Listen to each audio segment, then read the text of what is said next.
Good evening, student. Next example 9.44 பார்க்கலாம். Integral over 0 to infinity x power n e power minus ax into dx. Okay. So actually இந்த ஃபார்முலாவே வந்து என்ன சொல்கிறாங்க அப்படின்னா prove பண்ணி காமிக்க சொல்கிறாங்க.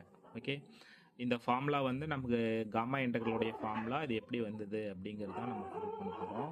இப்போ ஃபஸ்ட்டு நம்ம என்ன சார் பண்ணுறோம் அப்படின்னா இது ஒரு இம்பார்ட்டன்ட் தெரியுமா இருக்குது.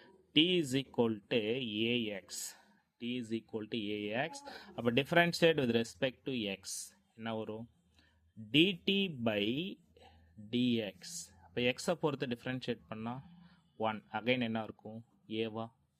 அப்போது dt by a is equal to dx. dt by a is equal to dx. இப்போ லிமிட்டை சேஞ்ச் பண்ணிக்கலாமா? எப்படி லிமிட்டை சேஞ்ச் பண்ணிக்கலாம்? Okay, first x tends to t tends to. அப்போ எக்ஸுக்கு 0 கொடுத்தா t என்ன ஆகும்? இன்ஃபினிட்டி. ஓகே, எக்ஸுக்கு 0 கொடுத்தா என்ன ஆகும்? t infinity. ஓகே, அகைன் அதே மாதிரி டீக்கு 0 கொடுத்தா இங்கே என்ன ஆகும்? இந்த டீக்கு 0 கொடுங்க, இங்கே என்ன வந்துடும்? இன்ஃபினிட்டி. ஏன்னா 1/0 என்ன வந்துடும்? இன்ஃபினிட்டி. ஓகே, ஸோ நான் அகைன் இதெல்லாம் கொண்டு போய் மெத்தட் ஆஃப் சப்ஸ்டியூஷனில் சால்வ் பண்ணலாம். எப்படி சால்வ் பண்ணலாம் அப்படின்னா i is equal to, okay, அப்போ டிஎக்ஸுக்கு பதிலாக இங்கே என்ன இருக்குது? 1/a integral 0 to infinity. Integral 0 to infinity. இங்கே எக்ஸோட வேல்யூ வேணும். எக்ஸோட வேல்யூ வேணால் என்ன பண்ணலாம்?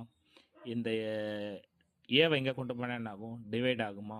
இப்போ என்ன வரும் சொல்ல பார்க்கலாம்? t by a whole power n. Okay, again e power ஏக்கு பதிலாக தானே நான் டீன்னு எடுத்துக்கிட்டேன், minus t. Okay, into dt. இந்த ஏ எப்படி வந்துச்சுன்னா dx is equal to dt by ஏன்னு வந்திருக்கு. ஓகே, அப்போ இதை எக்ஸ்பேண்ட் பண்ணலாம். i is equal to 1/a.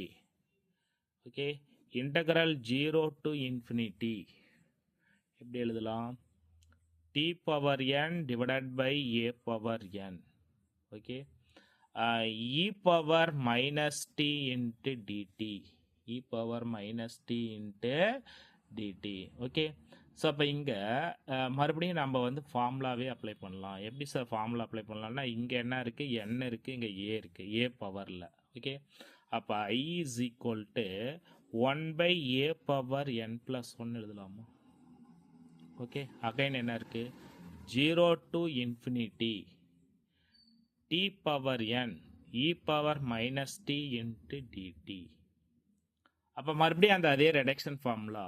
Okay, அப்போ அந்த ரெடக்ஷன் ஃபார்முலாவில் ஆல்ரெடி நமக்கு தெரியும். இதை வந்து நம்ம சால்வ் பண்ணி காமிச்சிருக்கோம். என்ன சார் சால்வ் பண்ணி காமிச்சிருக்கோம் அப்படின்னா ஆல்ரெடி ப்ரீவியஸில் ஒரு எக்ஸாம்பிள் சம்மில் காமிச்சிருக்கோம். என்னன்னு காமிச்சிருக்கோம்னா 0 to infinity X power n e power minus X into dx. இதோட வேல்யூ வந்துட்டு n ஃபேக்டோரியல் அப்படின்ட்டு நம்ம எக்ஸாம்பிள் 9.43 எக்ஸாம்பிள் 9.43ல் ப்ரூவ் பண்ணி காமிச்சிருக்கோம்.